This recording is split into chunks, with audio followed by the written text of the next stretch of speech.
રીનાબેને આવીને ફરિયાદ કરી કે મેડમ, મારી 9 વર્ષની દીકરી છે, એને આખા શરીરે ખૂબ ખંજવાળ આવે છે. ત્યાર પછી ચામડી લાલ લાલ થઈ જાય છે ને તેમાં બળતરા થાય છે.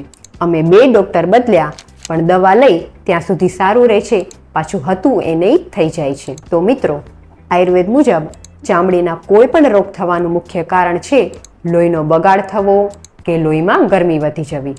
અને જ્યાં સુધી આ લોહીના બગાડને દૂર કરવામાં આવતું નથી ત્યાં સુધી ચામડીના રોગને મૂળમાં મટાડવો અશક્ય છે. તો આ સ્થિતિમાં આ 3 વસ્તુ જરૂરથી કરો. નંબર 1, કેમિકલવાળા સાબુનો ઉપયોગ કરવાને બદલે લીમડાના પાન નાખી અને ઉકાળેલા પાણીથી સ્નાન કરવાનું રાખો. નંબર 2, વિરુદ્ધ આહાર ન લ્યો, જેમ કે દૂધની સાથે ફળ લેવા, દૂધની સાથે મીઠાવાળા થેપલા, પરોઠા કે ભાખરી ન લેવી જોઈએ.